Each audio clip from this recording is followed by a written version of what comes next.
মন দিয়ে শুনবেন। ভগবান শ্রীকৃষ্ণ যখন কালিদহের জলে ঝাঁপ দিয়েছে, ছেলে যখন বিপদে পড়ে বাড়িতে জানতে পারে কে? জোরে বলুন, একটু জোরে বলুন, একটু জোরে বলুন। আপনাদের কাছে নিবেদন রইল, যা করবেন করবেন, বাড়িতে দুটো দেবদেবী আছে তাকে পুজো করবেন। বাড়ির দেবদেবীকে ছেড়ে দিয়ে অন্য দেবদেবীকে পুজো করলে ফল আপনার হবে না।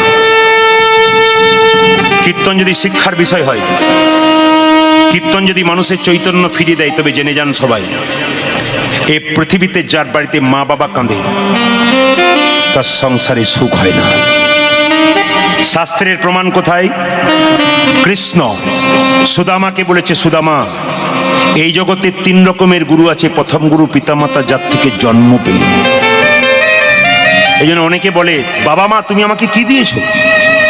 আমার সবচেয়ে খুশির খবর এইটাই, যে কোনো জায়গায় কীর্তন করতে গেলে মাথায় কিছু নেওয়ার না থাকলে ভাইগুলো যারা মাস্ক নিয়ে আসে সেগুলো মাথায় নেই। মানে এতে আমি খুব খুশি হই। কেন? ওরা জানতে শিখে গেছে যখন প্রেমের জিনিস হয় মাথায় কিছু ঢাকা দিতে হয়। কেন? নিতে হয়, নিতে হয়। একটু বলি, সবচাইতে পৃথিবীতে বড় হচ্ছে বাবা মা, তারপর কেউ নাই। কিন্তু সবচাইতে দুঃখের ব্যাপার, এত হরিবাসর করছেন, এত লোককে খাওয়াচ্ছেন, এক জায়গাতেই ফাঁক থেকে যাচ্ছে। আসল দেবদেবী দুটো পুজো পাচ্ছে না। যার সংসারে মা কাঁদে তার জগতে আর সুখ থাকে না।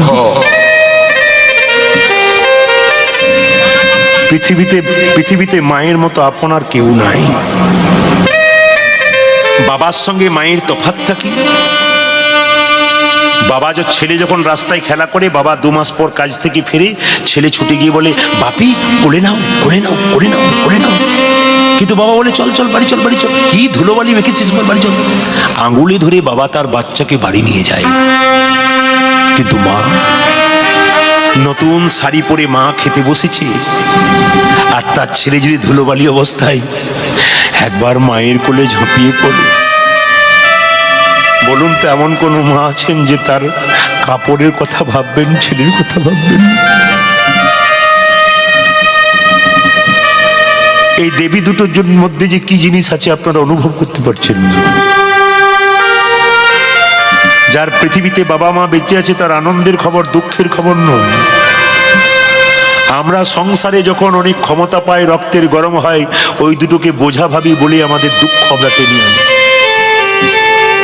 কিন্তু জেনে নিন আপনারা, আপনি যদি কাউকে ক্ষমতা পেয়ে কাঁদাবেন, আপনার যে দুটো ছেলে বড় হচ্ছে, একদিন বড় হয়ে আপনাদেরও কিন্তু ঘর থেকে বের করে দেবে। আপনি পেছন তাকিয়ে কাজ করুন, ধর্ম তাকিয়ে কাজ করুন, আপনার কাজ হবে। কীর্তনটা কেমন জিনিস দেখুন। আজকে শুরু থেকে শেষ পর্যন্ত একই রকম ভক্ত বসে আছে। আমি তো কমপ্লিটলি দেখতে পাচ্ছি না, আলোটা থেকে দেখতে পাচ্ছি একবারে হাজার হাজার ভক্ত বসে আছে স্ট্রেট। এখন আপনারা হাসছিলেন, আনন্দ করছিলেন। এখন এমন একটা জায়গায় পৌঁছে গেছেন, সকলের চোখে প্রেমের বাড়ি বইছে। আমার গুরুদেব বললেন, কীর্তন করবি, মানুষকে হাসাবি, আনন্দ দিবি, কিন্তু এমন প্রেম দিবি যেন ভেসে যায়। আপনারা যারা কীর্তন শুনতে এসছেন, যখন বাড়ি ফিরে যাবেন তখন দেখবেন বাড়ির সবাই ঘুমোচ্ছে, কিন্তু একজন দরজার সামনে দাঁড়িয়ে আছে, আপনার মা। ছেলে যদি বাইরে থাকে, মা কি কখনো ঘুমোতে পারে? বাড়িতে ছেলে যদি না খায়, বাড়ির সবাই খেয়ে নেয়, কিন্তু একজন সারাদিন ধরে বসে থাকে, তিনি মা।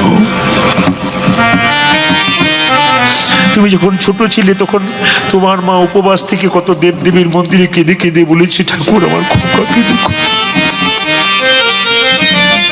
এই পৃথিবীতে একজন যদি তোমার মঙ্গল চাই পৃথিবীতে, তবে তোমার বাবা মা, বাকি কেউ না। সবাই স্বার্থপর, শুধু স্বার্থের জন্য ভালোবাসে। যতক্ষণ দেবেন ততক্ষণ দেওয়া শেষ করে দিন, ব্যাস দেখবেন আপনার কি অবস্থা হয়। ওই জন্য মা কাঁদাবেন না, ভক্তির আসনে বসান, মাকে পুজো করুন। মাকে ভালোবাসুন, আপনি দিনের পর দিন উপরে উঠবেন, মানুষের কাছে সম্মান পাবেন, ভালোবাসা খাবেন। শুধু মায়ের চরণে নিজের মাথাটাকে নুয়ে। মেয়েরা দেখবেন বাপের বাড়ি যায় না, কখন থেকে বলুন তো? যখন থেকে মা মারা যায়। এখানে এতজন দিদি ভাইরা মায়েরা এসেছেন, যার মা নাই সে দেখবেন বাপের বাড়ির দিকে পা বাড়াতে চায় না, জোর করে যায়। জিজ্ঞেস করি, দিদি তুমি বাপের বাড়ি যাবে না? কেঁদে কেঁদে বলে, কার কাছে যাব? যার কাছে গেলে শান্তি পেতাম সেই তো নাই। বুড়ো বাবাটা বেঁচে ছিল, সেও চলে গেছে, কার কাছে গিয়ে দাঁড়াবো? এখন যার কাছে যাই সে তোমায় ভালোবাসে না। আপনাদের কাছে নিবেদন, আপনি মেয়ে হয়ে যখন বাপের বাড়ি গেলেন, তখন আপনার দাদাকে ভাইকে বলে এলেন, দাদা ভাই আমার মাকে দেখিস। কিন্তু আপনি এখানে যখন এলেন, তখন যার কাছে এলেন তার মাকে আপনি দেখবেন না, তা কি করে হয়? নিজের মায়ের জন্য ভাইকে বলে এলেন যে দেখিস দাদা ভাই আমার মাকে দেখিস। ওই আপনি যার ঘরে এলেন তার ঘরে বৃদ্ধা বুড়ি আছে, ওই একবার তো বিবেচনা করলেন না যে এই মাকে আমার দেখা কর্তব্য? ধর্ম কোথায় থাকবে, কর্ম কোথায় থাকবে? কীর্তন শুনে কি লাভ আছে যদি আসল জায়গাটাতে ফাঁক রেখে দিলেন? আমরা অনেক কীর্তন শুনি, ধর্ম কথা শুনি, আসল জায়গাতে ফাঁক রেখে দিই, বৃদ্ধাকে খেতে দিই না। একটা মায়ের পেটে একটা বাচ্চার 10 মাস 10 দিন জায়গা হয়, সেই ছেলে যখন বড় হয় না, কলকাতায় ফ্ল্যাট কেনে, মা বাবাকে একদিনের জন্য জায়গা। কত লজ্জার ব্যাপার! কি শিক্ষার দাম! এমএ পাস বিএ পাস করে 2-4টা ইংরেজি বলে তোমার কি দাম আছে? আসল দেবীকে পুজো করছো না, লজ্জা করে না? তোমার লজ্জা হওয়া উচিত। পশু যেমন তার মা বাবা চেনে না, তুমিও তোমার মা বাবাকে চেনো। তুমি চিনবে না, তোমার যারা বড় হচ্ছে একদিন তোমাকেও চিনবে না, সেদিন বুঝবে তুমি কি করেছ। দুর্গার অষ্টমীর দিনে মাকে পুষ্পাঞ্জলি দিতে যাচ্ছ, সারাদিন উপবাস থেকে, আর ঘরের দেবীটা খাবার জন্য কেঁদে কেঁদে বসে যাচ্ছি। মা দুর্গা বলছে, মাটির প্রতিমা পুজিস রে তুই, আগে ঘরের মাটাকে গিয়ে পুজো কর। দুঃখ আমাদের এইটাই, বাবা মা জীবিতকালীন এক গ্লাস জল পেল না, একটা মিষ্টি পেল না, আর মৃত্যুর পরে বিরাট বড় প্যান্ডেল করে 2000 লোককে খাওয়ালেন। রাখুন আপনার সে খাওয়া, ওটা মানুষের খাওয়া হয় না, ওটা রাক্ষসের খাওয়া হয়। আর মা কাকে বলে একটু বলে যাই। আমি একটা ছোট্ট ঘটনা পড়েছিলাম, সুন্দরবনে একটা বিরাট জঙ্গল, ওখানে গান করতে গিয়েছিলাম। একজন বয়স্ক বাবা আমার সামনে এসে বললেন, প্রদীপ তোমার ওই মায়ের কথাটি আমাদের হৃদয় বিদীর্ণ করে দেয়। তো তুমি যখন মায়ের কথা অনেক বলো, আমার কাছ থেকে একটা জীবন্ত মায়ের কাহিনী শুনবে? প্রণাম করলাম বয়স্ককে, বললাম বলুন। উনি বলছে, সুন্দরবনের ঘটনা। স্কুলের শিক্ষক, তার মা কষ্ট করে লোকের দরজায় খেটে খেটে ছেলেকে বড় করল। ছেলে যখন চাকরি পেল, বাজারে দাম বেড়ে গেল, বড় বড় চাকরিওয়ালা মেয়ের বাবা এসে বলল, কত টাকা চাই, ছেলেকে কিনবে। বুড়িমা বুঝতে পারলো না, বিক্রি করে দিল ছেলেকে, বুঝতেই পারলো না। নতুন বউ এসে তার স্বামীকে প্রশ্ন করে, তুমি কাকে চাও, তোমার মাকে না আমাকে? বাধ্য হয়ে ছেলেটি বলে উঠল, আমি তোমাকেই চাই, দূর করে দাও তোমার মাকে। বারবার প্রতিদিন ঝগড়া হয়। একদিন অন্ধকারে প্রচন্ড মেঘ এসেছে, আর সেই সময় স্কুল শিক্ষক কি করেছে দেখুন, মাথায় করে একটা ডালাতে করে তার বৃদ্ধা মাকে নিয়ে যাচ্ছে জঙ্গলে ফেলবে বলে। যখন যাচ্ছে বৃদ্ধা মা, তখন কেঁদে কেঁদে বলছে, খোকন কি, আমি জানি তুই আমায় কোথায় নিয়ে চললি, তুই আমাকে জঙ্গলে বাঘের মুখে ফেলতে চললি, আমি জানি। কিন্তু খোকা, এতে যদি তুই সুখী থাকিস তবে আমি তাতেই সুখী। মাটাকে যখন জঙ্গলে ঝোপের মধ্যে বসিয়ে রেখে দিল, ছেলে যখন এক প্যাক পরে এগিয়ে যাচ্ছে, আকাশে প্রচন্ড মেঘ করেছে, মা তখন কেঁদে কেঁদে বলছে, খোকা কি পশ্চিম আকাশে মেঘ করেছে বাবা, বৃষ্টি নামবার আগে তুই যেন বাড়ি ফিরে যাস। নিবেদন আমাদের কাছে, মা শ্মশান ঘাটে পড়ে থাকে মৃতদেহ অবস্থায়, তবু মায়ের মনটা ছেলের কাছেই পড়ে থাকে। আজকে কীর্তন শোনার পর এখানে প্রতিজ্ঞা করে যান আপনারা, যদি এমন ছেলে আপনারা কেউ থাকেন যে নিজের মা বাবাকে খেতে না দেন, প্রতিজ্ঞা করে যান এখানে, আমি যদি শাক ভাত খাই আমার মাকেও একটু শাক ভাত। যারা জোন খেটে খায় আমাদের এলাকাতে, বিরাট শিক্ষিত লোক, মা বাবাকে বৃদ্ধাশ্রমে পৌঁছে দেয়, অবাক হয়ে যায় আমি দেখি। আমাদের পাশের বাড়িতে জোন খেটে খায়, ও একটু শাক ভাত খায়, ওর মা বাবাকে একটু শাক ভাত দেয়। ওর পড়াশুনো নাই, ওর পড়াশুনো আছে, মুখস্থ বিদ্যার কম দাম আছে যদি তার বিবেকে বুদ্ধি না। শিক্ষিত ছেলে মাকে রাখতে পারল না, নিয়ে এলো। কোথায় নিয়ে এলো জানেন? বাড়িতে নিয়ে এলো, একটা গাছের নিচে ছোট্ট কুটির করে মাকে রেখে দিল। এই স্কুল শিক্ষক একটা বাচ্চা হলো, তার স্ত্রী। বাচ্চাটা যখন হয়েছে, ঠাকুমাদের খুব ইচ্ছা হয় বাচ্চাকে কোলে নিতে। বুড়িমা গাছতলায় থাকে, আর মাঝে মাঝে যখন বৌমা স্নান করতে যায় তখন ওই জানলা থেকে বলে, দাদু ভাই তোকে আমার কোলে নিতে খুব ইচ্ছা করেনি, তুই যে আমার সব, কিন্তু কি করবো, তোকে যে কোলে নিতে পারি না। যখন তার বৌমা আসে আবার পালিয়ে যায়। একদিন এক সাধু বাবা রাস্তা দিয়ে পেরিয়ে যাচ্ছে, বুড়িমাকে জিজ্ঞেস করছে, বুড়িমা তুমি কাঁদো কেন? আমার ছেলে হারিয়ে গেছে। কোথায়? ওই দেখো। কে কেড়েছে? নতুন বউ। সাধু বাবা বলল, যদি আমাকে তুমি অনুমতি দাও তোমার ছেলেকে তোমার কাছে ফিরিয়ে দিতে পারি।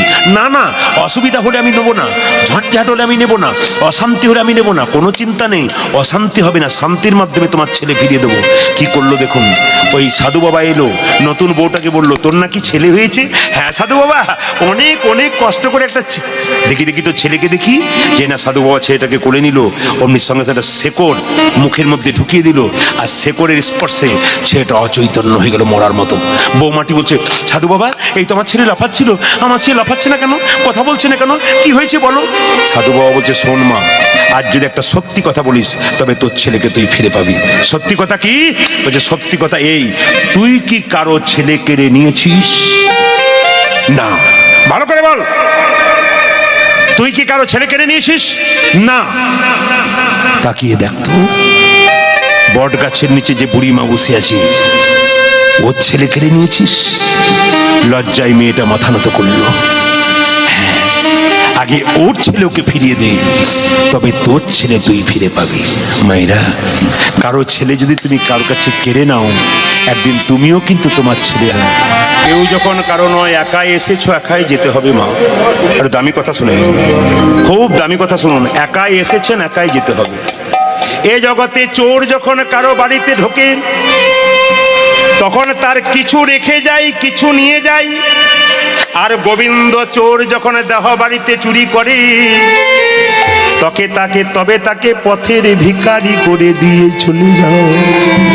বল, আমাকে অনেকে প্রশ্ন করে, আচ্ছা প্রদীপ বাবু কীর্তন করছেন, অনেক প্রশ্নের সম্মুখীন হতে হয় আমাদের, প্রচুর প্রশ্ন শুনতে হয় আমাদের। এই যে ঘরে বসে থাকি না, তখন প্রচুর প্রশ্ন আসে।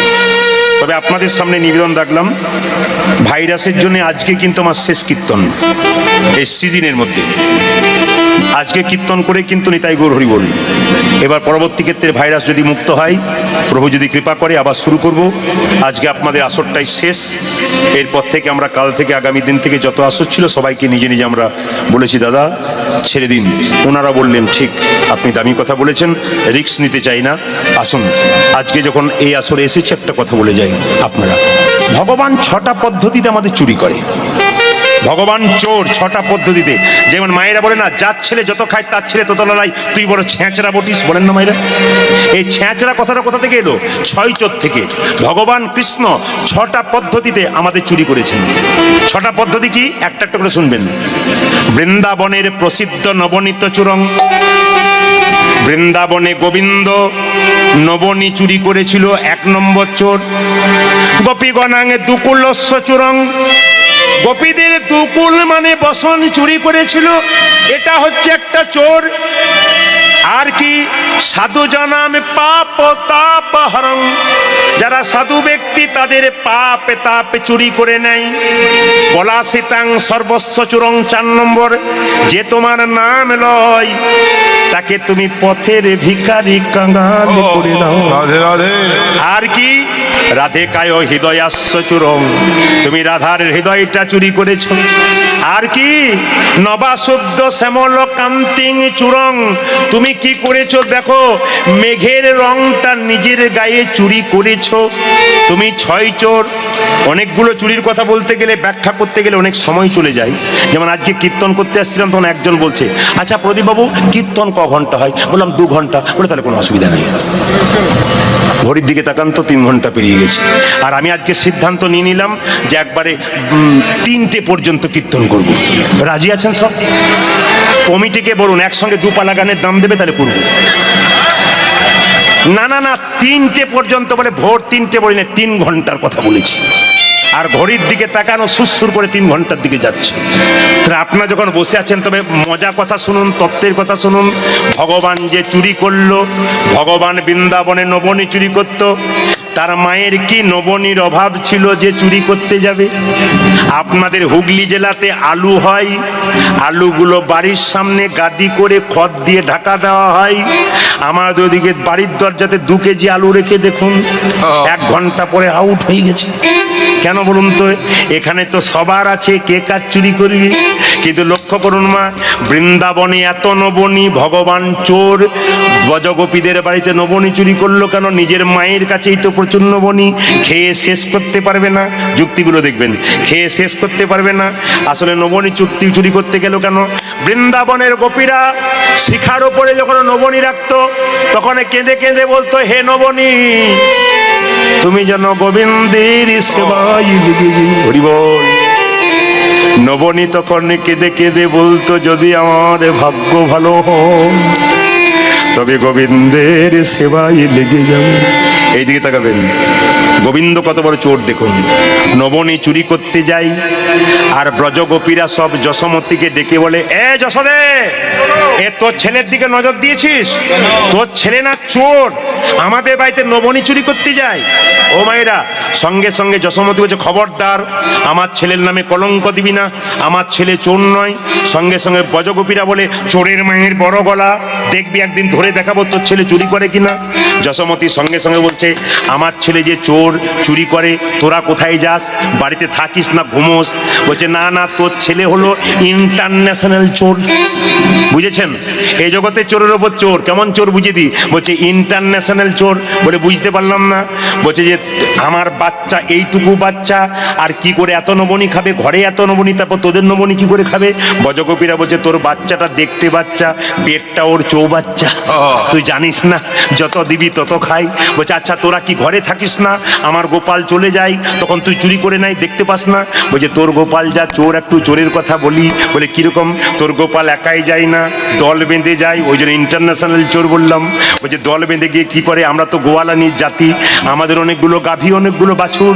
এখন আমরা যখন বাড়ির কাজে থাকি, ওরা সব দলমল মিলে বাছুরগুলো খুলে দেয়, আর যখন বাছুরগুলো গাভীর দুধ খেতে থাকে, আমরা বাছুরগুলোকে যখন বাঁধতে যাই, ওই ফাঁকে তোর গোপাল ঘরে ঢুকিয়ে যায়। বলছে, বাহ বাহ বাহ, আচ্ছা আচ্ছা, বেশ বেশ। যখন গাভীগুলোকে বাঁধতে যাই, তখন তোর গোপাল ঢুকে যায়। যশোমতী বলছে, তাহলে এক কাজ করবি, এবার নবনী রাখবি অন্ধকার ঘরে, আমার গোপাল দেখতে পাবে না। সঙ্গে সঙ্গে ব্রজগোপীরা বলছে, যশোমতী রে, আমরা তাও করে দেখেছি, যে অন্ধকার ঘরে তোর গোপাল একবার ঢুকে যায়, সেই অন্ধকার ঘর আর অন্ধকার থাকে না, আলো হয়ে যায়। তার মানে কি? আপনাদের হৃদয়ের মাঝে যদি গোপাল একবার ঢুকে যায়, তো তবে আপনাদের হৃদয় কারাগার অন্ধকার থেকে আলো হয়ে যায়। আমার দিকে তাকাবেন। সঙ্গে সঙ্গে যশোমতী বলছে এক কাজ করবি, বলে কি, শিখার ওপরে রেখে দিবি, তাহলে নবনী খেতে পারবে না। বলছে বাবা তাও দেখেছি। বলে কিরকম? তোর ছেলে কি করে জানিস, একের ওপর এক কাঁধের ওপর কাঁধ চেপে গিয়ে যখন নাগালে পায় না তখন বাঁশি দিয়ে খুঁচে দেয় আর হাঁ করে আর গড় গড় করে নবনী পড়ে যায়। বলছে বাবা আমার ছেলে এত চালাক। বলছে এক কাজ করবি, এবার নবনী রাখবি না, ফাঁকা হাঁড়ি রেখে দিবি। বলছে সেটাতে আরো বিপদে পড়েছি। বলে কিরকম?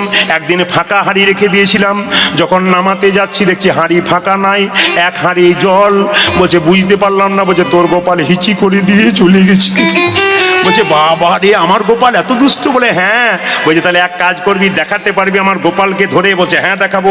মায়েরা, গোপীদের মধ্যে একজন শিক্ষিতা গোপী ছিল, সে পড়াশোনা জানা। ও মেয়েদেরকে বলছে এই তোরা তো কোনদিন ধরতে পারলি না, আমি গোপালকে ধরে ছাড়বো। এখন কি করেছে দেখুন মায়েরা, যে শিক্ষিতা গোপী সে কি করেছে না, ওই হাঁড়িটার ওপরে একটা ঘন্টা বেঁধে দিয়েছে। ঘন্টাটা কেন বেঁধেছে? নবনী যখন নিতে যাবে ঘন্টাটা বেজে যাবে আর গোপালকে ধরে ব্রজগোপীরা মায়ের কাছে নিয়ে যাবে। গোবিন্দ কত চালাক দেখুন। আজকে নবনী চুরি করতে চেপেছে, এর কাঁধে ওর কাঁধে দেখছে ঘন্টা বাঁধা আছে। ঘন্টাকে সঙ্গে সঙ্গে বলছে এই ঘন্টা, তোকে এখানে আসতে কে বলেছে? ঘন্টা চুপচাপ বসে আছে। বলে ঘন্টা তুই বাজবি না। দেখুন ভগবানের ঘন্টা তো ভক্ত, কেমন দৃশ্যটা দেখুন। এই ঘন্টা তুই বাজবি না। বলছে না বাজবো না। বাজলে তোর একদিন কি আমার একদিন? বলে না বাজবো না। ঘন্টা বলছে আমি এখন বাজবো না, বাজার জায়গাতে ঠিক বেজে দেবো, অসুবিধা নাই। ঘন্টা খুব ভক্ত কিন্তু। এখন লক্ষ্য করুন, যেই না গোবিন্দ নবনীর মধ্যে হাঁড়ির মধ্যে যখন হাতটা ঢোকাতে যাচ্ছে, ঘন্টা বাজবি না, না বাজলো না। হাঁড়ি থেকে নবনীটা হাত দিয়েছে, ঘন্টা বাজবি না, না বাজবো না। যখন হাঁড়ি থেকে নবনীটা তুলেছে, ঘন্টা বাজবি না, না বাজবো না। যেই না মুখে দিয়েছে অমনি ঘন্টা ঢং ঢং করে বেজে গেছে। তুই বাজিলি কেন? হে গোবিন্দ, মন্দিরে তুমি পাথরের মূর্তিতে থাকো, তখন ব্রাহ্মণ যখন তোমায় ভোগ দেয় তখন আমি ঘন্টা বেজেই উঠি। আজকে জীবন্ত ভগবান যখন ভোগ খাচ্ছে, আমি না বেজে কি থাকতে পারি? দেখুন গোবিন্দ কত চালাক দেখুন। যশোমতী বজগোপী, শিক্ষিত বজগোপী ধরেছে গোপালকে। আর যেই না ধরেছে, মায়েরা আসলে আপনাদের এখানে নিয়মটা নাই, বৃন্দাবনে যদি যান তাহলে এখনো নিয়ম আছে। বৃন্দাবনের মেয়েরা বজগোপীরা ওরা মাথার কাপড়টা কেমন করে নেয়, এইদিকে দেখান, মাথার কাপড়টা এইরকম নেয়। তার মানে ওরা কেমন মাথায় কাপড় নেয়, ওরা সাইডে কে আছে দেখতে পায় না, সাইডে কে আছে দেখতে পায় না। আপনাদের জন্য একটু বলি, আপনার মাথার কাপড় নিয়েছেন, দেখতে খুব ভালো লাগছে। যে মাথার কাপড় নেয় না তাকে সভ্য মেয়ে বলে না অসভ্য মেয়ে বলে? জোরে বলুন। ওরা বলছে না লজ্জায়, বলে আমরাই নিই নাই তো বলবো কি করে দাদা। এইদিকে মাথায় যে কাপড় নেই সে সভ্য মেয়ে। এই কাপড়টার নাম কি? লজ্জা। এই দেখুন, যে বাচ্চার মা মাথায় কাপড় নেয় না, লোককে গাল দেয় রাস্তায়, ছেলেটা লোকে বলে তোর মায়েরই লজ্জা নেই, তোর লজ্জা থাকবে কি? এইদিকে তাকান, মাথার কাপড়টার নাম সভ্যতা। সভ্য মেয়েরা মাথায় কাপড় নেই। আমার মায়ের মা বেঁচে ছিল 95 বছর বয়স, মাথার কাপড় এখানে। আমার মা বেঁচে আছেন 70 বছর বয়স, মাথার কাপড় এখানে। আমার কাকিমা বেঁচে আছেন 65। সত্যি সত্যি খোপা মানে বাম্পার পর্যন্ত এলো। এখন যারা বাড়িতে এসছে বাম্পার টাম্পার নাই, হাইওয়ে রোড হয়ে গেল। লক্ষ্য করুন ও মায়েরা, এখন আগে দেখবেন ভাসুর দেখলে মেয়েরা কি নিত? জোরে বলুন, গম গম করছে মাইকটা। ভাসুর দেখলে কি নিত? আগে দেখবেন মায়েরা ভাসুর দেখলে পর্দা নিত। এখন পর্দা নেয় না কেন? ভাসুর যেদিন থেকে হলো বর্দা, সেদিন থেকে সরে গেল পর্দা। আর পর্দা আছে?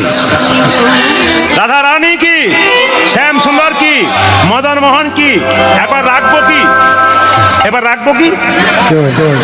দেখুন টাইমের দিকে তাকান। আচ্ছা বেশ বেশ, ওই জায়গাটা তো কমপ্লিট হয়নি।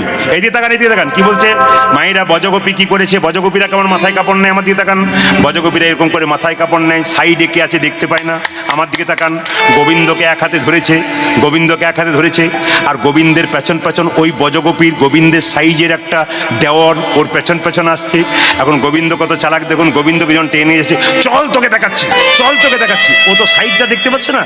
গোবিন্দ তখন বলছে, মাসি মাসি কি হাতে ব্যথা করছে, হাতটা একবার চেঞ্জ করবো। বলে এদিকে আয়।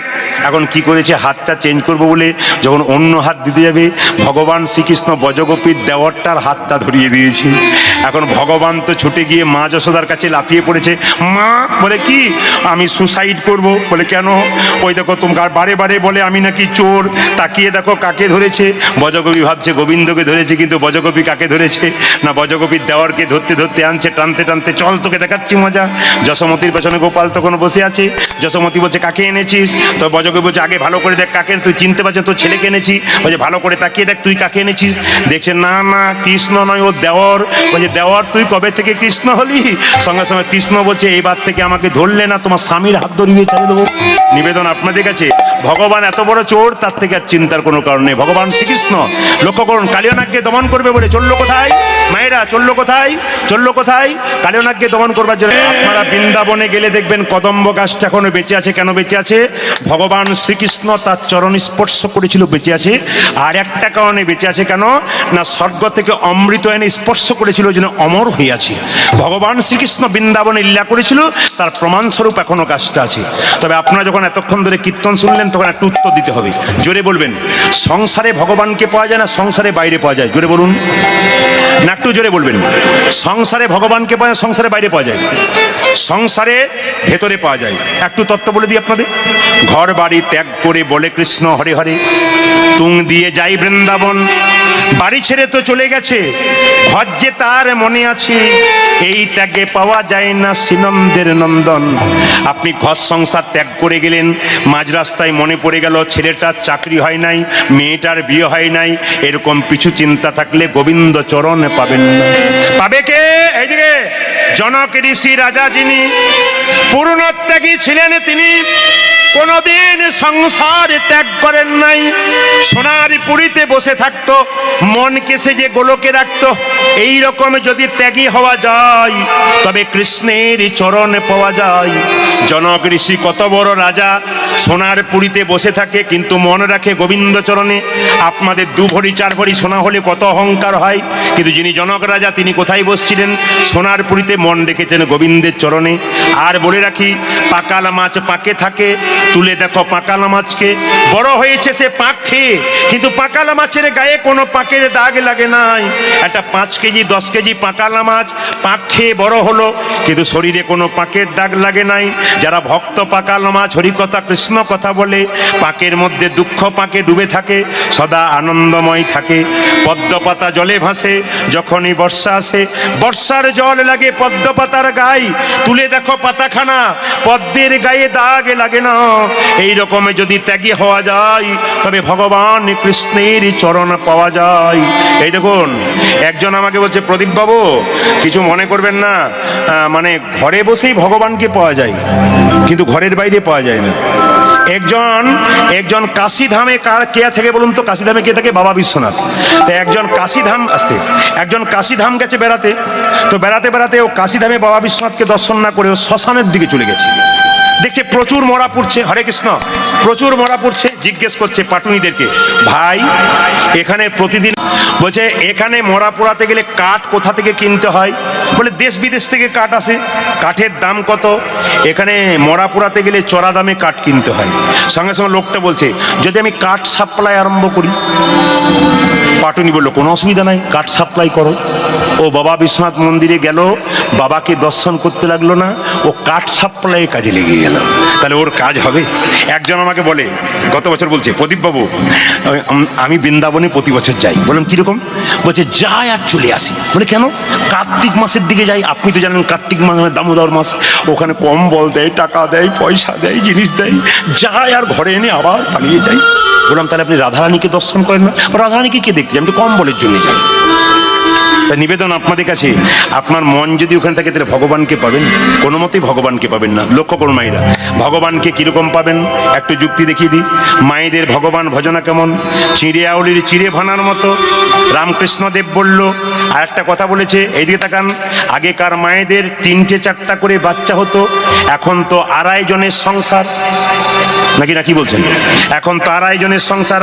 আগে 3টে 4টা করে বাচ্চা হতো, মা কাজ করবে বলে বাচ্চা যাতে না কাঁদে তার জন্য কি করতো, কোনো বাচ্চাকে ওই একটা কি চুষি দিয়ে দিত, কোনো বাচ্চার হাতে একটা লজেন্স দিয়ে দিত, কাউকে বিস্কুট দিত, কাউকে খেলনা দিত। ছেলেগুলো ওগুলো ভুলে থাকতো, মা ফাঁকে ফাঁকে কাজ করে নিত। কিন্তু ওর মধ্যে যে ছেলেটা একবার মা বলে কাঁদতো, মা ছুটে গিয়ে তাকেই কোলে নিত। ভগবান কৃষ্ণ আমাদের মায়ের মতো, বাবার মতো। তিনি আমাদের কাউকে গাড়ি দিয়ে ভুলিয়েছে, কাউকে বাড়ি দিয়ে ভুলিয়েছে, কাউকে টাকা দিয়ে ভুলিয়েছে, কাউকে সুন্দরী রমণী দিয়ে ভুলিয়েছে। এর মধ্যে থেকে যে একবার ভগবান বলে কাঁদতে পারবে, ভগবান তাকেই গিয়ে লক্ষ্য করুন। আর ভগবানকে পাবেন কি করে? চিড়িয়াউলি চিড়ে ভানার মতো। কেমন ও মায়েরা, আগেকার যুগে মায়েরা চিড়ে ভান তো ঢেকি আছে তো, জোরে বলুন, ঢেকি আছে? দেখেছেন ঢেকি? ঢেকি দেখেছেন? এখন নাই, দেখেছেন তো? আচ্ছা, ঢেকিতে যে পা দেয় তার টেনশন বেশি, না যে গর্ততে হাত দেয় তার টেনশন বেশি? জোরে বলুন। যে পা দেয় তার টেনশন বেশি নাকি, না যে হাত দেয় তার টেনশন বেশি? আর দুইজনের মধ্যে ঝগড়া থাকে, যে পা দেয় সে কি বলে, তজ্জা হবে, তজ্জা হবে, ও জোরে জোরে দিয়ে যায়। রামকৃষ্ণ পরমহংসদেব বলল, মায়েদের ভগবান ভজনা কেমন? চিড়িয়াউলির চিড়ে ভানার মতো। বাচ্চাকে কোলে করে স্তন পান করায়, একদিকে হাতটা তালে তালে রাখে। একজন খরিদ্দার জিজ্ঞেস করে, দিদি 5 টাকা চিড়ে দাও। বলে, কালকের 5, আজকের 5 হলো তোমার 10। একদিকে খরিদ্দারের সঙ্গে কথা বলে, একদিকে বাচ্চাকে স্তন পান করায়, একদিকে হাতটা তালে তালে রাখে। আপনার কি করবেন? ছেলেকে দেখবেন, মেয়েকে দেখবেন, স্বামীকে দেখবেন, মন রাখবেন গোবিন্দ চরণে তালে তালে। হাতে করো কাম আর মুখে বলো হরি, মানব জনম তোমার যাইবে গতরি। তাহলে হাতে করো কাম আর মুখে বলো হরি, মানব জনম তোমার যাইবে গতরি। হাতে করো কাম আর মুখে বলো হরি, মানব জনম তোমার যাইবে গতরি। হাতে করো কাম আর মুখে বলো হরি, মানব জনম তোমার যাইবে গতরি। অনেককে জিজ্ঞেস করি, দাদা কীর্তন শুনবেন না? আমার মতো হতভাগাকে কি ভগবান ডাকে? এদিকে বাজার যাই থলে নিয়ে, তখন বলেন আমার মতো হতভাগাকে বাজার ডাকে। দিব্যি চলে যাচ্ছে থলে নিয়ে। তখন আপনার ইচ্ছা থাকলে, জোরে বলুন, ইচ্ছা থাকলে। বিদ্যাসাগর মহাশয়ের আলো ছিল না, কোথায় পড়েছিল? ভগবানকে ভজনা করব বললে হয়, ইচ্ছা থাকলে হয়। কি করবেন মা? হাতে করো কাম আর মুখে বলো হরি, মানব জনম তোমার যাইবে। হাতে করো কাম আর মুখে বলো হরি, মানব জনম তোমার যাইবে। মায়েরা, ইচ্ছা থাকলে উপায় ঝাঁট দেবেন বাড়িতে আর হরিনাম করবেন। হরে কৃষ্ণ হরে কৃষ্ণ, কৃষ্ণ কৃষ্ণ হরে হরে, হরে রাম রাম রাম ধ্বনি। হরে কৃষ্ণ কৃষ্ণ কৃষ্ণ হরে হরে, হরে রাম রাম রাম হরে হরে। হরে কৃষ্ণ কৃষ্ণ কৃষ্ণ হরে হরে, হরে রাম রাম হরে হরে। হরে কৃষ্ণ কৃষ্ণ কৃষ্ণ হরে হরে, হরে রাম এবার একটা টেস্ট শুরু আসতে, এবার একটা টেস্ট শুরু হবে। কি টেস্ট? আপনার আমার কীর্তন কত শোনেন এখনই প্রমাণ হবে। ঝাঁটা কটা কিনতে হয়? দাঁড়ান দাঁড়ান, ঝাঁটা কটা কিনতে হয়? যাক, আমি খুশি। আমি এই জন্যে খুশি, অনেকে বলে প্রদীপবাবু আপনার কীর্তন শুনে না আমি পরিবর্তন হয়ে গেলাম। একটা চোর, আমি নাম করছি না, এক এলাকার লোক, এক বিখ্যাত ডাকাত, সে বলছে আপনার কীর্তন শুনে আমি মানুষ হয়ে গেলাম। বলে বুঝলাম না। বলছে একদিন কীর্তন শুনছিলাম, একটা কথা শোনার পর চমকে গেলাম। বলে কীরকম? সম্রাট আলেকজান্ডার সে যখন মৃত্যুশয্যায় শুয়ে আছে, তখন সেনাপতিকে ডেকে বলল, সেনাপতি আমি তো মরে যাবো আর বাঁচবো না, মৃত্যুর আগে আমার 3টি ইচ্ছা আছে, তুমি পূর্ণ করো। বলে 3টি ইচ্ছা কি কি? কাগজ কলম নিয়ে এসো, লিখে নাও। এখন খাতা কলম এনে সেনাপতি দাঁড়িয়ে আছে, আর আলেকজান্ডার শয়ন অবস্থায় বলছে, আমি যখন মরে যাব আমার মৃতদেহটাকে সাধারণ মানুষ কাঁধে করে নিয়ে যাবে না, ডাক্তাররা কাঁধে করে নিয়ে যাবে। সঙ্গে সঙ্গে সেনাপতি চমকে উঠল। কেউ যদি মারা যায় সাধারণ মানুষ তাকে কাঁধে করে নিয়ে যায়, কিন্তু ডাক্তার নিয়ে যাবে কেন? চুপ করে রইল সেনাপতি। স্যার হয়ে গেছে। 2 নম্বর বলুন। 2 নম্বর হচ্ছে, আমি যখন মরে যাব, লোকে মারা যায় চিত হয়ে শুয়ে থাকে, তাকে বেঁধে দেয় খড়ের দড়ি দিয়ে, খড়ের দড়ি দিয়ে, ছেঁড়া তালাই দিয়ে। কিন্তু আমি যখন মরে যাব আমাকে এইরকম করে নিয়ে যাবে, আমাকে বাঁশের দোলাই দোলাতে এরকম করে নিয়ে যাবে, এরকম করে। স্যার হয়ে গেছে 2 নম্বর। 3 নম্বর কি? বলছে আমি যখন মরে যাব তখন আমার মৃতদেহের পেছনে আমি যে টাকা পয়সা রোজগার করলাম সব ছড়াতে ছড়াতে নিয়ে যাবে। স্যার হয়ে গেছে। কিন্তু স্যার কিছু মনে করবেন না, ছোট মুখে বড় কথা, একটু জিজ্ঞেস করছিলাম, আপনি যখন মরে যাবেন ডাক্তাররা কাঁধে করে নিয়ে যাবে কেন, সাধারণ মানুষ নেবে না কেন? আলেকজান্ডার তত্ত্বটা বোঝালেন। আসে যদি ডাক্তার, আসে যদি ডাক, আসে যদি ডাক, আসে যদি ডাক, আসে যদি ডাক্তার, কি করিবে ডাক্তার? ডাক্তারকে কাঁদে, ডাক্তাররা কাঁদে নিয়ে দেখাতে চাইবে যে আমরা কিছুই করার নই, তার যদি ডাক আসে। উত্তম কুমারের হোম চিকিৎসককে জিজ্ঞেস করা হয়েছিল উত্তম কুমার যখন মারা গেল, আচ্ছা স্যার আপনি বাঁচাতে পারলেন না কেন? বলে ইতিপূর্বে 23 বার বাঁচাইছি, 24 বারে আর পারলাম না। উনি যখন ডাক দেন তখন আর কিছু করার নেই, ডাক্তারবাবু নিজের মুখেই বলেছিলেন। তাহলে কি বলে? আসে যদি ডাক্তার, কি করবে ডাক্তার? আর হাতগুলো এরকম করে দোলাতে দোলাতে যাবো কেন? বলছে এই জন্য দোলাতে দোলাতে যাবো। বলে কেন? আমি যে আমার রাজত্ব রক্ষার জন্য কত মেয়ের স্মৃতির সিঁদুর কেড়ে নিয়েছি, কত পুরুষকে হত্যা করেছি বলে তাদের স্ত্রীদের স্মৃতির সিঁদুর হাতের শাঁখা কেড়ে নিলাম, কত বাচ্চা ছেলের বাবাকে হারা করে দিলাম, বাবা হারা করে দিলাম। কিন্তু যাবার সময় আমি কি নিয়ে গেলাম? আমি কি নিয়ে এলাম? কি নিয়ে গেলাম? যাবার সময় আমি খালি হাতে এলাম, আর খালি হাতে গেলাম। এটাই আমি জগৎকে দেখাতে চাই, আমি খালি হাতে এলাম, খালি হাতে গেলাম। সেই লোকটি আমাকে বলছে, দাদা আমি একজন বিখ্যাত মস্তান, কত মায়ের কোল থেকে বাচ্চাকে কেড়ে নিয়ে হত্যা করে দিয়েছি, কত পুরুষকে রাস্তায় কেটে দিয়েছি টাকা দেয় নাই বলে। আপনার কীর্তনটা শুনতে শুনতে চায়ের দোকানে চাটা কাপটা ফেলে দিলাম। আমি সেই দিন মনে মনে ভাবলাম, আমিও তো কত লোক অত্যাচার করেছি, কত মানুষ, কত মেয়ের স্মৃতি সিঁদুর কিনেছি, আমার গতি কি হবে? সিদ্ধান্ত নিয়ে নিলাম বাড়িতে গিয়ে আমি আত্মহত্যা করব। তারপর কে যেন আমায় বললো, আত্মহত্যা কেন? আপনার কীর্তন শুনে আমার জীবন ফিরে পেলাম। আত্মহত্যা করলে তো চলেই যাব, জীবনে কিছু করি। আমাকে বললো, প্রদীপবাবু আমি এত অত্যাচার করেছি, পাপ আমার সহ্য হবে? বলে পাপ আর পারা সহ্য হয় না, তবে কেউ যদি হরিনামকে ধারণ করতে পারে তার পাপ কমে যায়। এখন সে কি করেছে জানেন? ভিডিও কল করে দেখাচ্ছে। আমি দেখলাম 10 দিন আগে তিলক মালা, হ্যাঁ সুন্দর শিখা রেখেছে, বৈষ্ণব হয়ে গেছে। বলছে আমি জানি এই যে আমি ধারণ করেছি এতে আমার পাপগুলো ক্ষয় হবে না, তবে যতটা হয় আমি জগৎকে শেখাতে চাই যে অন্যায় পথে গিয়েছিলাম, তোমরা যেন আর কেউ অন্যায় পথে যেও না। আলেকজান্ডার বলল, আমি যখন মরে যাব আমার মৃতদেহর পেছনে পেছন টাকা পয়সা ছড়াতে ছড়াতে যাবে কেন? আমি যে টাকা রোজগার করলাম একই নিয়ে গেলাম, যা করলাম এখানেই রেখে গেলাম, টাকা ছড়াতে ছড়াতে নিয়ে যাবে। আচ্ছা বলুন তো, আমাদের কেউ মারা গেলে টাকা পয়সা ছড়ান না? জোরে বলুন তো, জোরে বলুন, ছড়ান না? কোনগুলো ছড়ান? কোনগুলো ছড়ান? অচল। খুব চালাক আমরা, বুঝলেন, খুব চালাক, এত চালাক, আমাদের মতো চালাক আর কেউ নাই। এই জন্য তো চালাকিতেই ফাঁসছে। নেতাই গৌর হরি বল। একটু তালে তালে মায়েরা, হাতে করো কাম, হাতে করো কাম, আর মুখে বলো হরি, মানব জন্ম তোমার যাইবে। হাতে করে কাম করে মুখে বলো হরি, মানব জন্ম তোমার যাইবে গতরি। আজ হাতে করো কাম আর মুখে বলো হরি, মানব জন্ম তোমার যাইবে গতরি। ঝাঁটা 3 জায়গায় রাখতে নাই, রান্নাঘরে, ঠাকুর ঘরে আর শোবার ঘরে। শোবার ঘরে ঝাঁটা রাখলে কি হয় বলুন তো? স্বামী স্ত্রীতে কি হয়? কিছু বুঝলেন? মায়েরা বুঝতে পেরেছে, বাবারা ভাবছে হ্যাঁ হ্যাঁ কি বটে বুঝতে পারছি না, আর মায়েরা বলছে হ্যাঁ বুঝতে পেরে গেছি। আচ্ছা স্বামী স্ত্রীতে যে ঝগড়া না হয় তার জন্য বলে দিই, একটা মন্ত্র শিখিয়ে দিই। বলছে কোন স্বামী স্ত্রী সংসারে সুখী বলুন তো? কোন স্বামী স্ত্রী সংসারে সুখী? বলবো কোন দম্পতি সুখী? যার স্ত্রী হলো বোবা আর যার স্বামী হলো কালা, তার নাই কোনো জ্বালা আছে। আচ্ছা বলুন তো, আমাদের কান ভগবান কটা দিয়েছে? 2টো। মুখ কটা দিয়েছে? 1টা। তার মানে 2টো কান মানে বেশি করে শোনো, 1টা মুখ মানে কম করে বলো। ঝগড়া কেন হয় বলুন তো? শোনেন কম আর বলেন বেশি, এই জন্য ঝগড়াটা হয়। তবে স্বামী স্ত্রীতে ঝগড়া হবে না, একটি মন্ত্র শিখে যায়, 2টো, একটা ভাগবতীয় কথা, একটা বাস্তব কথা। স্বামী স্ত্রীতে ঝগড়া হবে না প্রমাণ দিয়ে দিই।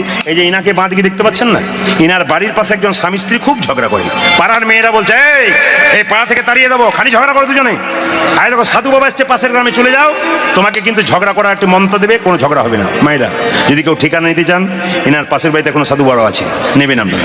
মায়েরা প্রণাম করছে, দরকার নাই, কিন্তু আছে, আমি বলে দিই। সাধু বাবার কাছে গেছে স্বামী স্ত্রী, সাধু বাবা যারা হয় তারা অন্তর্যামী হয়। বলছে মা কি ব্যাপার? মেয়েটা বলছে আর বলবেন না বাবা, খালি খটুর বটুর লেগেই আছে। তখন সাধু বাবা দেখলো কে বেশি ঝগড়ুটে, চেক করে দেখি। মেয়েটাকে বলছে মা কে বেশি ঝগড়া করে? মেয়েটা তো স্বামীর দিকে তাকিয়ে বলছে এবার ছেলেটাকে বলছে কে বেশি ঝগড়া করে, ছেলেটা তখন মেয়েটার দিকে তাকে বলছে। তখন সাধু বাবা বুঝতে পেরে গেছে ছেলেটা যদি 4টা বলে মেয়েটা 25টা বলছে। সাধু বাবা ইশারা করে ছেলেটাকে বলে তুই চলে যা, ব্যবস্থা নিয়ে নিচ্ছি। ছেলেটি চলে গেল, বলছে ঠাকুর হবে বলে কোনো অসুবিধা নেই, চলে যা, তোর ব্যবস্থা নিচ্ছি। এখন মেয়েটাকে বলছে শোন, তোকে 1 বোতল জল, এইটাকে মন্ত্রপুত জল ফুসফুস করে দিলাম, বাড়ি যা।